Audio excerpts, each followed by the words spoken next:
हम लोग अपनी मांगों को सरकार तक पहुंचाएंगे। हमारी मुख्य मांग यही है कि जेपीएससी और एग्ज़ाम कंडक्ट नहीं हुआ है, तो इसलिए हमें उसमें उम्र लगता है कि महामहिम के पास उनका लिफाफा है, इसलिए वो डरती है। एक भी काम, एक भी कोई भी ऐसा नियमावली या फिर कोई भी ऐसा नियम जो है झारखंड के बेरोजगार और सरकार अगर हमारी इस कैंपेन में भी बात नहीं सुनती है, तो हम लोग इस कैंपेन के बाद जो 5 नवंबर का जो हमारा कैंपेन चलेगा, उसके बाद 8 और 10 के बीच में हम लोग सड़क पर उतरने का भी काम। उस समय जब झारखंड सरकार जो मुख्यमंत्री हैं खुद अपने आप को युवा कहते हैं और हमें कहते हैं कि आप मुर्गी बेचो, पूरे शहर को धुआं कर देंगे, हर एक क्षेत्र में ट्विटर को इतना बेहतर तरीके से हम लोग ट्रेंडिंग में लाएंगे कि आने वाले समय में 7 पुश्तों तक सरकार याद रखेगी कि झारखंड में युवाओं ने कैंपेन किया था। आज के प्रेस कॉन्फ्रेंस का हमारा उद्देश्य यही है कि जेएसएससी के द्वारा विगत 5 वर्षों से कोई भी एग्ज़ाम कंडक्ट नहीं कराई गई है और स्थिति ऐसी हो चुकी है अभी कि जो नियोजन नीति बनाया गया है वह कोर्ट में फंसा हुआ है। और ऐसी स्थिति में अगर सरकार की मानसिकता को अगर आप देखते हैं तो सरकार किसी भी तरह से रोज़गार के पक्ष में दिख नहीं रही है और इसीलिए झारखंड के युवाओं ने एक निर्णय लिया है कि हम लोग डिजिटल स्ट्राइक का सपोर्ट करते हुए, सहारा लेते हुए हम लोग अपनी मांगों को सरकार तक पहुंचाएंगे। हमारी मुख्य मांग यही है कि जेपीएससी और जेएसएससी में अब जो भी एग्ज़ाम कंडक्ट कराया जाए, उस एग्ज़ाम में क्योंकि बहुत लंबे समय से कोई एग्ज़ाम कंडक्ट नहीं हुआ है, तो इसलिए हमें उसमें उम्र सीमा में छूट चाहिए और एक ऐसा नियोजन नीति बनाया जाए, एक ऐसा नियमावली बनाया जाए जिसमें किसी भी झारखंडी स्टूडेंट्स को वंचित नहीं किया जाएगा अवसर पाने से। और साथ ही साथ जो भी एग्ज़ाम झारखंड में होगा, हर एक एग्ज़ाम में निष्पक्षता होना चाहिए, पारदर्शिता होना चाहिए और साथ ही साथ भ्रष्टाचार मुक्त परीक्षाओं को संपन्न कराने के लिए हम लोग ये डिजिटल स्ट्राइक कर रहे हैं। इस स्ट्राइक और इस कैंपेनिंग का एक ही उद्देश्य यही है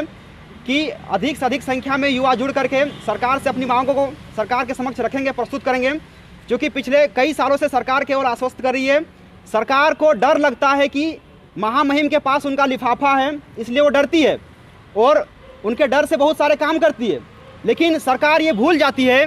कि हर चुनाव में युवाओं के पास भी एक लिफाफा होता है और उस लिफाफे का वो लोग समन्वय नहीं कर पाते हैं। और इसीलिए सरकार जब से आई है तब से लेकर के अभी तक से सरकार ने एक भी स्टैंड, एक भी काम, एक भी कोई भी ऐसा नियमावली या फिर कोई भी ऐसा नियम जो है झारखंड के बेरोजगार युवाओं के लिए नहीं किया गया है। आज आप देख सकते हैं हमारे पीछे जो युवाओं की फौज खड़ी हुई है, युवाओं का जो भीड़ पड़ा हुआ है। कोई भी युवा अगर यहाँ पे तैयारी करने के लिए पहुँचे थे तो उनको लगा था कि हम सिर्फ यहाँ पे आकर के 5 महीना, 6 महीना, साल भर तैयारी करेंगे, लेकिन वही युवा आज तैयारी करते करते 5 साल बिता दिए हैं। कोई भी एक बेरोजगार युवा जो घर में रह करके तैयारी कर रहा था, आज अगर वो शहर में आकर तैयारी कर रहा है तो जाहिर सी बात है कि उसके पास सीमित संसाधन है, पैसे नहीं है, अर्थ का अभाव है, उसके बाद भी वो किसी तरह से मैनेज कर रहा है। और इसीलिए झारखंड के युवाओं ने निर्णय लिया है कि जितने भी झारखंड के युवा हैं, चाहे जितने भी इस क्षेत्र में ज़िले हैं, हर एक ज़िला से स्टूडेंट जो है अपने स्तर से लीड करेंगे, नेतृत्व करेंगे और वहाँ से डिजिटल कैंपेन को आगे बढ़ाया जाएगा। और सरकार अगर हमारी इस कैंपेन में भी बात नहीं सुनती है, तो हम लोग इस कैंपेन के बाद जो 5 नवंबर का जो हमारा कैंपेन चलेगा, उसके बाद 8 और 10 के बीच में हम लोग सड़क पर उतरने का भी काम करेंगे। और सरकार अगर नहीं करती वो काम भी, तो 14 तारीख तक से हम लोग पूरा झारखंड को बंद करने का काम करेंगे। इसीलिए सरकार से हम लोग बार बार अपील कर रहे हैं कि झारखंड के युवाओं को ठगना बंद किया जाए, झारखंड के युवाओं के हित में काम किया जाए, झारखंड के युवाओं को नियुक्ति, रोजगार दिया जाए। बहुत दुख होता है उस समय जब झारखंड सरकार जो मुख्यमंत्री हैं खुद अपने आप को युवा कहते हैं और हमें कहते हैं कि आप मुर्गी बेचो, पकौड़े तलो, तो ये सब बहुत ही ज़्यादा शर्मनाक करने वाली बात सामने आती है। इसलिए युवाओं ने ठान लिया है कि इस बार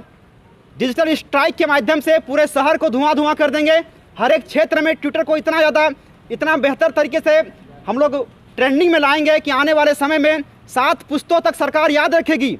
कि झारखंड में युवाओं ने कैंपेन किया था। इसलिए झारखंड के युवाओं से मेरा खास करके अपील है कि इस कैंपेन में आप अपना सहभागिता दीजिए, अपना भागीदारी दीजिए। अगर आज आप अपने हक और अधिकार के लिए सामने नहीं आएंगे तो आने वाले समय में कोई भी सरकार आपकी बात नहीं सुनेगी। इस सरकार को